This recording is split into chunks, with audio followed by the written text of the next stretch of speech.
Perkenalkan, nama saya Vanessa Setiawan Lim dengan NIM 01043210012. Pada saat ini, saya akan merangkum semua materi yang saya dapatkan dalam mata kuliah Keamanan Internasional. Pertama-tama, pada sesi 9, keamanan nasional merupakan suatu cara di mana negara berusaha untuk melindungi nilai-nilai internalnya dari ancaman pihak luar dan menjaga bangsanya secara menyeluruh.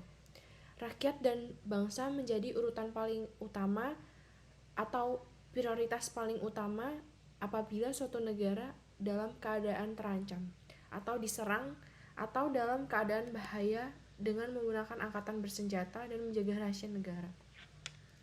Pertahanan nasional sendiri dari serangkaian teroris dan serangan lainnya secara luas dapat dipahami sebagai bagian dari keamanan nasional dan telah mengikat menjadi masalah utama bagi keamanan nasional.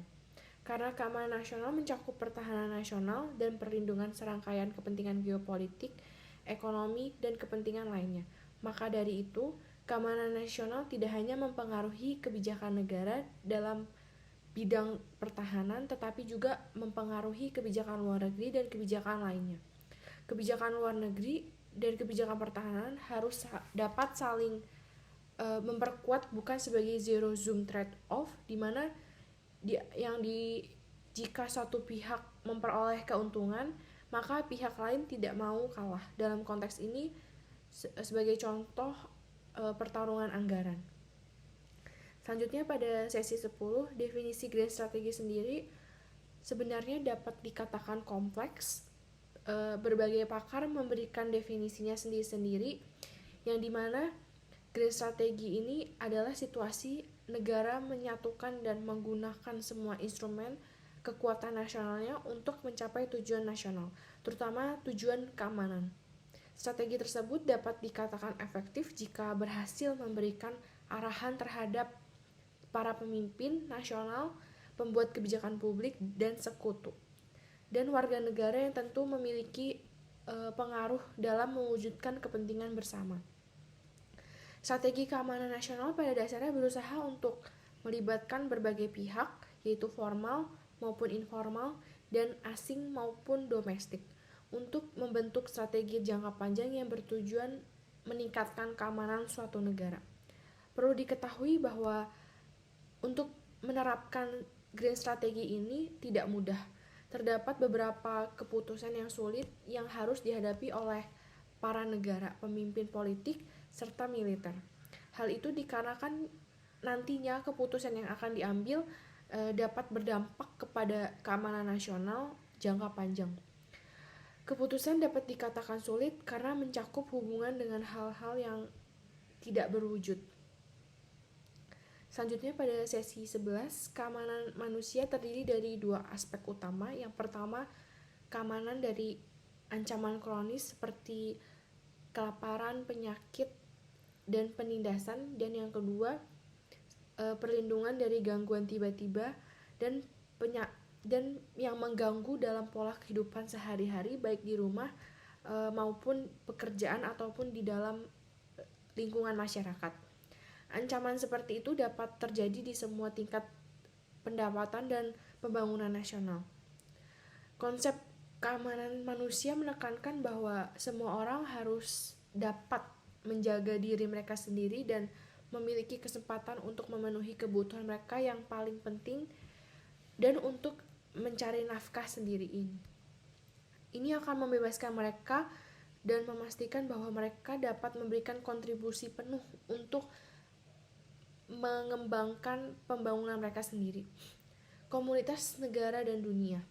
Keamanan manusia adalah unsur paling penting dari pembangunan partisipatif.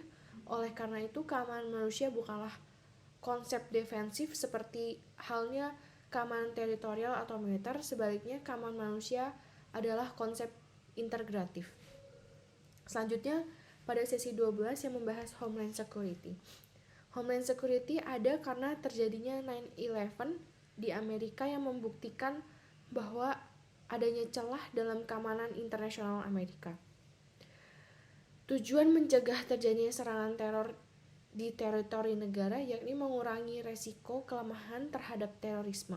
Homeland Security sendiri dapat diartikan sebagai upaya suatu negara dalam melindungi keamanan domestiknya dari serangan domestik.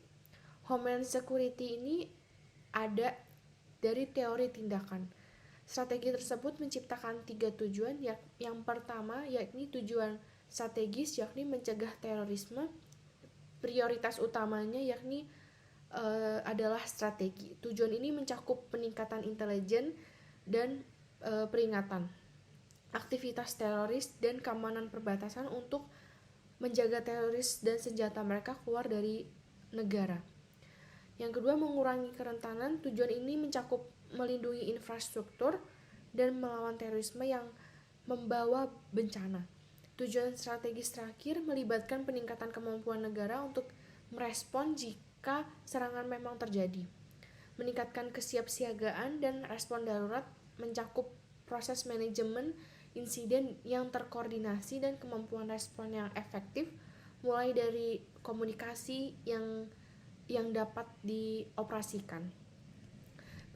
Penegakan hukum negara bagian dan lokal sering disebut sebagai penanggap pertama, yakni mereka adalah bagian penting dari tujuan ini.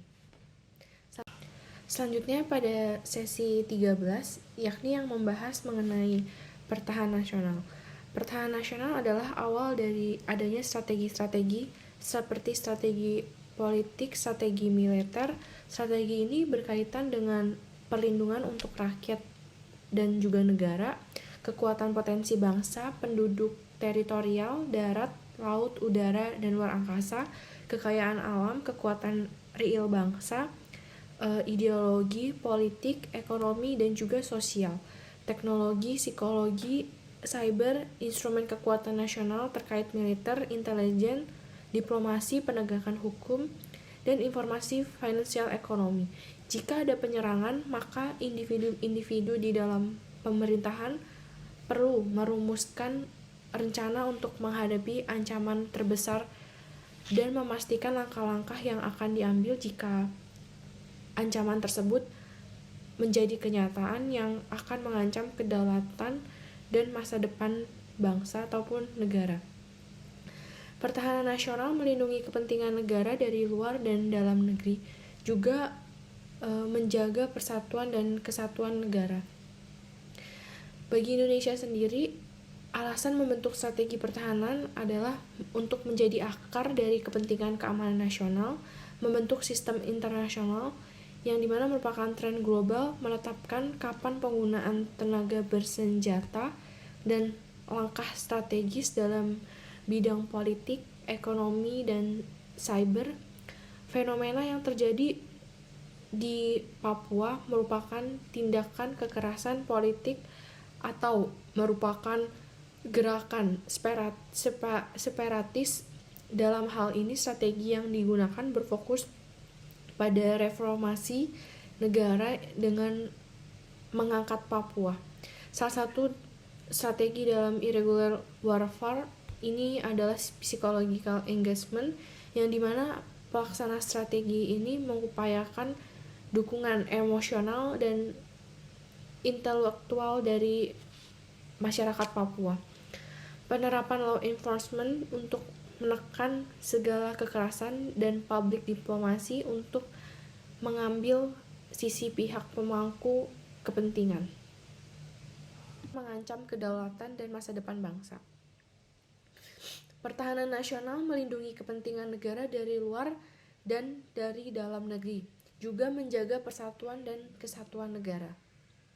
Selanjutnya pada sesi 14 mengenai cyber. Tantangan cyber sendiri pada dasarnya berada dalam cakupan teknologi dan informasi seperti serangan terhadap data dan jaringan pemerintah.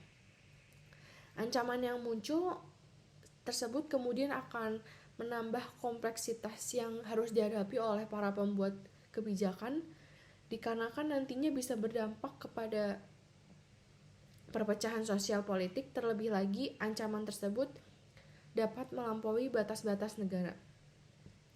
Cyber security adalah dimensi kelima dalam perspektif strategi. Cyber merupakan gelombang elektromagnetik yang terhubung dengan informatika. Cyber memiliki 3 lapisan. Yang pertama fisik, yakni atau biasanya disebut hardware, seperti contohnya adalah kabel optik, komputer.